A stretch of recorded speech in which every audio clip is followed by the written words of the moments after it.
the September financials, we got them middle of October. So the bank is waiting for these financials. What they're looking to do is making sure that one, the economic occupancy, the tenants that are there are also the tenants that are paying, is above a certain threshold. That threshold is 90%. We have that built into our contract. So if it dips below that, we can either renegotiate or kill the deal.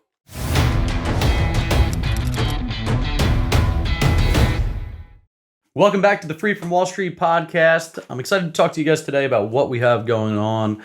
We are in the process, and we have been for quite some time, of buying a 120 unit apartment complex just outside of Dallas. We're fully subscribed on the deal. We have been waiting to go to closing for 2 or 3 weeks now.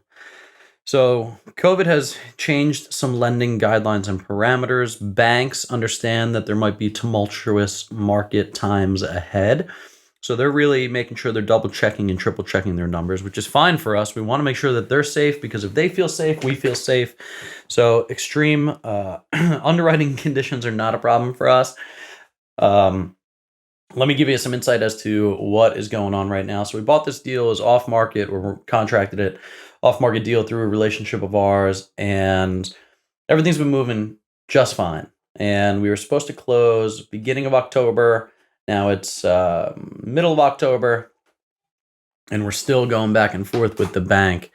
And here's what happened. So the property underwent a lot of lease turnover in September, which is normal. It was probably about 10 to 12% of the total unit base.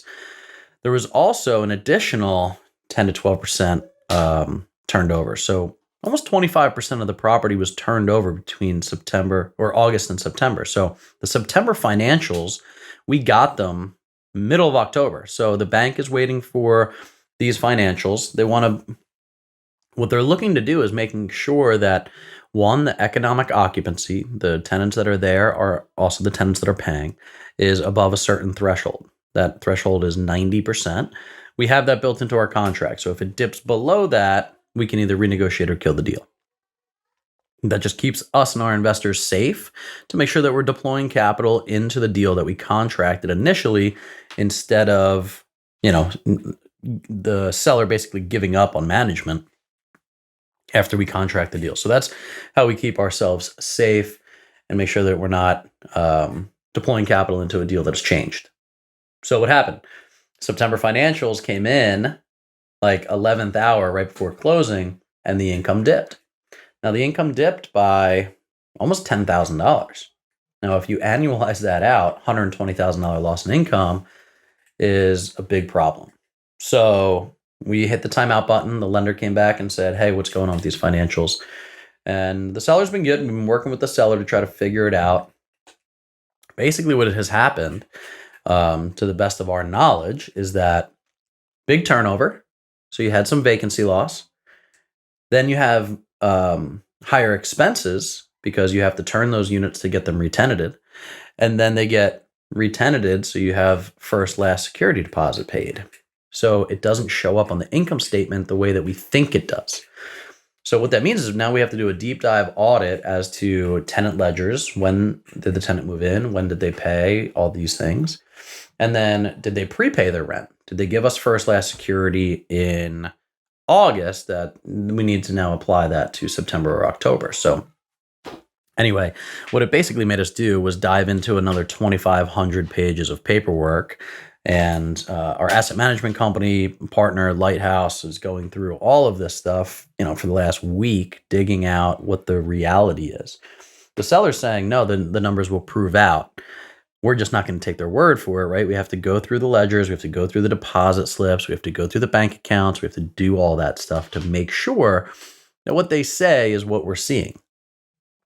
Because if that net operating income has been altered, one of two things will happen, right? We're going to either kill the deal and refund all of our investors' money that we've already taken in, or we're going to ask for a price reduction, or the numbers are going to prove out exactly what he says. So, we just have to make sure we're doing that additional due diligence, and they understand that, especially in this post-COVID environment where the lender is saying, hey, we really need to make sure that the numbers are what they say they were.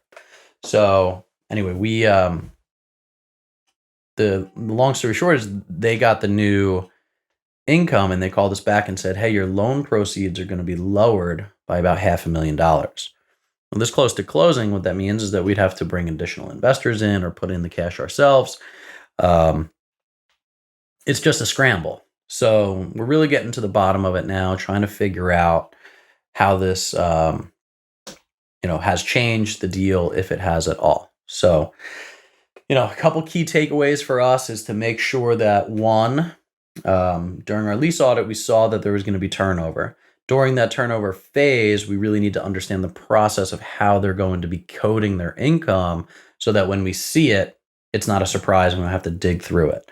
So next time if this happens, we want to make sure that, hey, are you taking first month and last month and security deposit, or are you just taking security deposit first month? How are you booking and coding these prepaid rents versus current rents? Is it going to change what the bank is going to see in net operating income? If you're turning all those units too, you're going to have increased expenses. Now, in our pro forma, we had the pro forma those 30 additional units to be turned as well. Well, if they're already been turned and they've increased the rents, which they have, then there's less expense for us, right? So if we had another $4,000 in expenses times 30 units, now we don't have to spend, that $120,000. So a lot of variables, but it's a moving target. We like to say it's like painting a moving car, trying to figure out exactly where things are post-close or pre-closing.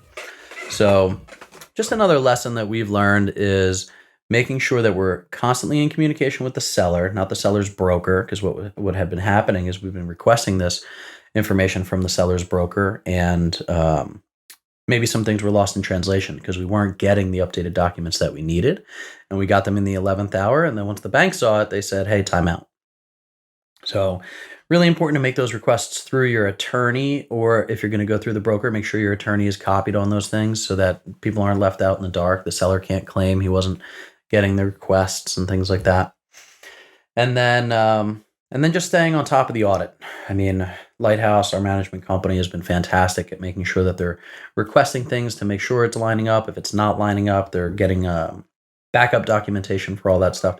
Just keeps our investors safe, keeps us safe. I mean, we're putting, almost 7 figures into this deal ourselves. So we want to make sure that our capital is insulated as well as all of our investors' capital is insulated. So it's been good. We're still excited about the deal. It's just thrown a little bit of wrench in timing for us. So we're hoping to get on the bank, get on a call with the bank today. By the time this podcast is released, we'll probably have already closed this deal, but I just wanted to give you some of the learning curves that we've been going through as we go through them. It's not, like I said before, it's not just all perfect all the time. You have to deal with these issues as they come up. Communication is key, making sure that people know that you're not trying to pull one over on them and vice versa. We're dedicated to closing the deal. We might put up some more earnest money deposit just to help them buy some time so that they understand that, hey, we're looking to make sure that the deal works the way that we agreed to it on paper in the contract. You want to make sure that the things that are in your contract are protecting you and your investors, just like anything else. You want to make sure that they're seeing the economic occupancy. You want to make sure that you're also getting either final approval or that they're admitting new tenants to your parameters, right? We want to make sure that we're having at least X as a credit score, at least this as income. If there's turnover, can the seller just kind of throw anybody in there because they're not going to own the property in 30 days? So you want to make sure that this is all laid out in your contract, that you have either final tenant approval or that they're only allowing tenants in that fit your parameters, things like that.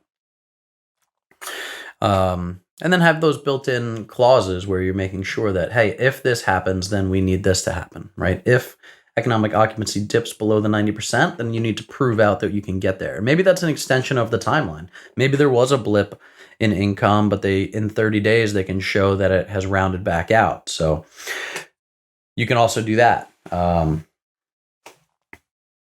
There's no magic formula because no deal ever goes the same.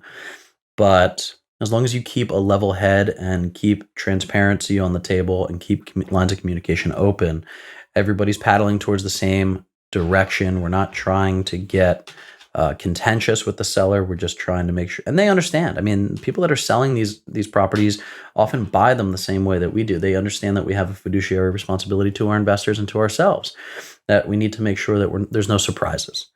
So it has been it's been great. We've already now at this point gotten our management team in place, our leasing agent team in place. We have our CapEx construction team in place. So the next thing that we're going to do is make sure that we get through credit with the bank and their loan proceeds go back up to where we expected them to go.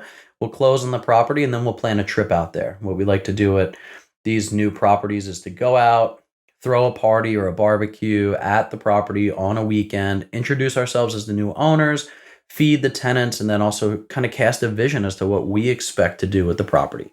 Why are we putting all brand new LED lights and security cameras there, right? We want you and your families to be safe. Why are we putting a dog run there? Because we want, you and your family members to be able to go out and run with your dogs and get them some exercise. Why are we resealing the driveway, right? Just aesthetics. What else are we doing? What's the plan? How do we get buy-in from the tenants of who we are and why we're there and how we can help impact their lives in a positive way? So that's like one of our favorite things to do, right? To go out there and just kind of meet the tenant base and let them know, not only is what we do financially driven, but it's really motivated by being able to affect people's lives in a positive way. How are we doing that? Here's how we're doing that, right? Here's our plan on how we're going to do that. What else can we do? I just think it's a lot of fun to see the tenant base, to find out who they are, for them to know who we are, and to also know that we're purposeful and intentional about how we run these buildings. And so we're really excited about that. And still negotiating a couple other deals. It's been a crazy 3 or 4 weeks because we've closed 84 units and we'll have this 120 units. And we are renegotiating another deal that we had that fell apart. But all is well. God's in control. We're having a lot of fun while doing this. Hopefully you're taking some of these tidbits and they're helping you. If you're an operator or if you're just an investor with us, then you can kind of see some of the operational efficiencies that we're trying to put in place and some of the things that we're making sure we're doing to insulate everybody's capital. So just being really diligent about that, and it's going well. We're excited about putting this additional project into our portfolio. And then additionally, the nonprofit that has partnered with us on this project is going to receive multiple 6 figures over the next 5 years to create some funding for them and the programs that they're doing. So that's our invest with purpose piece. That's really the driver behind the business, as most of you know. Check out the rest of our podcast episodes to see and hear from some of these nonprofits. If you'd like to donate to them, you can go directly and do that. So thanks so much for tuning in again. If you have questions, of course, always reach out to us. If you have not done so already, go to freefromwallstreet.com. Just fill out that little form, or you can go to fill out that form and then we'll reach out to you and contact you. Want to learn more about what your investment goals are, if they align with what it is that we do, answer any questions, educate you in what it is that we're doing and how we're doing it. And if there's a fit, great. If not, that's okay too. We've spent some time building relationship and educating people about what it is that we do. So tune in next time. We're going to have a lot more good content coming out, some guests coming in. Travis and I and Sean are going to break down some of these deals as we get through them, some of the underwriting processes and things like that. So we're going to get deeper into what the process looks like when we're looking for deals, how we're acquiring deals, how are we choosing markets, and things like that. So feel free to reach out to us, ask us any questions. Otherwise, keep tuning in. Strike the like button and subscribe if you are getting some good value from it. Give us a rating. Let us know what you think. All right. Talk to you guys next time. Free from Wall Street.